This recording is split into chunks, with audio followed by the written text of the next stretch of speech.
नमस्कार दोस्तों, स्वागत है आप सबों का आपका प्यारा यूट्यूब चैनल थिंक्स विन में। दोस्तों, आप सब में से बहुत ऐसे छात्र हैं जो सोचते हैं कि हम बहुत पढ़ना चाहते हैं, लेकिन दोस्तों वो 10 मिनट भी 20 मिनट भी एकाग्रता के साथ नहीं पढ़ पाते हैं। दोस्तों, इसका कई सारा कारण हो सकता है। वो सारे कारणों को हम इस वीडियो में चर्चा करेंगे और मैं आपको एक ऐसा आज नेचुरल टेक्निक बताऊंगा जिसके मदद से आप लंबे समय तक पढ़ सकते हैं बिना कोई रुकावट के साथ। तो दोस्तों चलिए इस वीडियो को शुरू करते हैं। इससे पहले दोस्तों आप लोग से रिक्वेस्ट है कि इस यूट्यूब चैनल को सब्सक्राइब जरूर कीजिएगा, क्योंकि दोस्तों यहाँ पर मिलता है आपको वैल्यूएबल कंटेंट। तो दोस्तों हम लोगों के रोजमर्रा की जिंदगी में काफ़ी सारे काम होते हैं, लेकिन दोस्तों उन सबों में अगर एक छात्र ग्रुप में मैं बात करूँ तो सबसे प्रथम हमारा जो काम है वो है पढ़ाई। लेकिन दोस्तों कई सारे डिस्टर्बेंस के कारण हम लोग नहीं पढ़ पाते हैं, या पढ़ने बैठते भी हैं तो 10 मिनट 15 मिनट एकाग्रता के साथ पढ़ने के बाद हमारा दिमाग भटक जाता है, पढ़ने पे मन नहीं लग पाता है। दोस्तों सबसे पहले इसके कई कारण हो सकते हैं, उसको मैं आपको समझाता हूँ। दोस्तों जब आप पढ़ने बैठते हैं तो आपका कोई निश्चित लक्ष्य नहीं होता है, ठीक है, जिसकी वजह से आप सही से नहीं पढ़ पाते हैं। दूसरा कारण ये होता है दोस्तों कि आप टारगेट बहुत बड़ा सेट कर लेते हैं, एक दिन में आप बहुत सारी चीज़ें पढ़ने के टारगेट सेट कर लेते हैं, जिसकी वजह से आपका वो भी कंप्लीट नहीं होता है दोस्तों। तो इन सभी कारणों को हम परे रखते हैं और मैं आपको बताऊंगा कि ये जो कुछ टेक्निक्स अभी जो चर्चा करेंगे उसके बारे में अगर आप उसको सही से समझ लेते हैं या ग्रास्प कर लेते हैं तो यकीन मानिए आप भी टॉपरों की तरह 8 से 10 घंटा डेली पढ़ा करेंगे। दोस्तों अगर आप पढ़ने बैठ रहे हैं, सबसे पहले शुरुआत आप दिन का जब करते हैं तो एक कॉपी और कलम लेके आप छोटा टारगेट सेट करें, मतलब उस दिन में जितना आपसे संभव हो सके उतना पढ़ने का प्रयास करें। पॉइंट नंबर 2 दोस्तों कि अगर जिस समय आप पढ़ते हैं वो लंबा पीरियड ना रखें, जैसे 1 घंटा 1.5 घंटा 2 घंटा इस तरह के पीरियड ना रखें, छोटे छोटे पीरियड में आप पढ़ाई करें। दोस्तों यहाँ पर सबसे बड़ा प्रश्न ये उठता है कि हम तो इस तरह का काम सारा सर कर लेते हैं, लेकिन हमारा डिस्ट्रक्शन काफ़ी हो जाता है, हमारा मन भटक जाता है। तो दोस्तों जब आप पढ़ने बैठे आपको जब ऐसा लगे कि नहीं अब हमसे नहीं हो पाएगा, तो दोस्तों उस समय आप क्या करें, एक लंबा सा सांस लें और सांस को छोड़ें। दोस्तों इस प्रोसेस को 4-5 बार आप करेंगे तो आपका फिर मन फ्रेश हो जाएगा। एक बात याद रखिएगा, जिस समय आप पढ़ने बैठे हैं 2-3 बातें आपको नहीं करनी है कि जब आप पढ़ रहे हैं तो मोबाइल फ़ोन अपने पास में नहीं रखेंगे।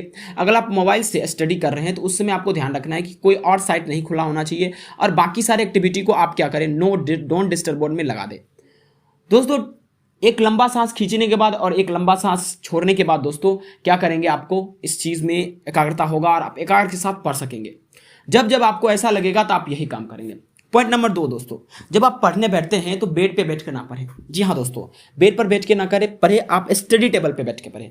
जब आप स्टडी टेबल पे यानी कि जो आपका चेयर होगा उस पर बैठ के आप पढ़ेंगे तो आपको दोस्तों नींद नहीं आएगा, क्योंकि कई बार हम लोग बेड पे बैठ के पढ़ते हैं और आलस जैसे ही हम लोगों को आता है हम लोग जो है काम को छोड़कर सो लेते हैं, ठीक से सो भी नहीं पाते दोस्तों, दिमाग में हमेशा चलते रहता है कि हमें पढ़ना है। तो दोस्तों जिस समय आपका पढ़ने का समय है उस समय आप बेड से उठकर कोई ऐसे जगह पर बैठे जहां पर सोने का या आलस्य का कोई ऐसा व्यवस्था ना हो। इसके अलावा दोस्तों अगर फिर भी आपको नींद आ रहा है तो मैं कुछ आपको और टेक्निक बताता हूँ, ठीक है दोस्तों। आप क्या करें कि अपने दिमाग को एकाग्र करने का कोशिश करें। जैसे ही आपको नींद आने लगे आप उठकर थोड़ा घूम लीजिए, ठीक है। और घूम लीजिए का मतलब ये नहीं कि उठेंगे तो दिमाग में चलाएं कि हाँ नींद आ रहा है थोड़ा मोबाइल चला लो। मैंने आपको शुरू में बोला था कि मोबाइल गैजेट बिल्कुल यूज़ नहीं करना है जिस समय आपको नींद आ रहा है या पढ़ने का मन नहीं कर रहा है। तो दोस्तों आप क्या करेंगे, आप थोड़ा सा घूम लेंगे या अपने दिमाग को आराम से बैठकर आराम से एकाग्र करने का कोशिश करेंगे। दोस्तों इससे भी अगर आपका बात नहीं बन रहा है तो मैं आपको एक और टेक्निक बताता हूं। दोस्तों वो टेक्निक ये है कि आप जो है सबसे इंटरेस्टेड सब्जेक्ट को पहले पढ़ना शुरू करें। जी हाँ दोस्तों, अगर आप कोई भी सब्जेक्ट पढ़ रहे हैं, मान लीजिए आपको मैथ्स पढ़ने में बहुत मजा आता है, तो सबसे पहले शुरुआत आप मैथ्स से करें और लंबा पीरियड किसी भी सब्जेक्ट को ना दें। 30 से 35 मिनट, 40 मिनट, 45 मिनट, मैक्सिमम 1 घंटा। उसके बाद एक छोटा सा ब्रेक ले। छोटा सा ब्रेक में जो मैंने एक्टिविटी बताया, आप एक लंबा सांस खींच सकते हैं, इसके अलावा दोस्तों आप पानी पी सकते हैं बीच में, इसके अलावा दोस्तों आप थोड़ा सा घूम सकते हैं, फिर पढ़ने बैठ सकते हैं। और इंटरवल आप इस तरह से बनाइए कि सबसे शुरू में आप अपने इंटरेस्टेड सब्जेक्ट रखिए, उसके थोड़ी देर के बाद जब आप पूरी तरह से पढ़ने में लिप्त हो गए, विलीन हो गए, तो उसके बाद फिर आप जो बोरिंग सब्जेक्ट है उसको रखिए। उसके बाद दोस्तों फिर आपको पढ़ने में जब ये सब परेशानी आ रहा है बोरिंग सब्जेक्ट को पढ़ने में, तो फिर से आप उसको समझने का प्रयास कीजिए और ये सारे टेक्निक्स ब्रीथ करना, उसके बाद ध्यान को एक जगह एकाग्र करना, ये सारे टेक्निक्स को अपनाते फिर अगर आपका दिमाग भटक रहा है थोड़ा घूम लीजिए, फिर जाके आप अपने इंटरेस्टेड सब्जेक्ट को पढ़िए। दोस्तों इस तरह से करने से आप लंबा समय तक पढ़ सकते हैं। यकीन मानिए कोई भी बुकिश टेक्निक आपको यूज नहीं करना है, जो ये सिंपल सा टेक्निक है इसको यूज करके आपको क्या करना है दोस्तों, पढ़ना है दोस्तों, अच्छे से पढ़ना है। इसके अलावा दोस्तों आपको क्या करना है, टाइम टू टाइम एक वाटर बोतल ले ले और आप पानी हमेशा पीते रहे, ठीक है, ताकि आपको नींद ना आए और आप अच्छे से दोस्तों पढ़ पाए। तो दोस्तों ये कुछ टेक्निक है जिसका अगर आप सदुपयोग करेंगे, अच्छे से यूज करेंगे, तो आप लंबे समय तक पढ़ सकते हैं बिना रुके हुए दोस्तों। ओके दोस्तों, तो ये टेक्निक आपको कैसा लगा कमेंट में जरूर बोलिएगा। आप इसी तरह का एक और वीडियो चाहते हैं कि सर जो है किसी सब्जेक्ट को बहुत ही डीपली कैसे पढ़े, किसी किताब को बहुत ही डीपली अच्छे से समझकर कैसे पढ़े, तो उसके लिए वीडियो हम जरूर डालेंगे। लेकिन दोस्तों इससे पहले आपका भाई चाहता है कि इस वीडियो पे कम से कम दोस्तों आप लोग 1000 लाइक तो पूरा कर दीजिए दोस्तों।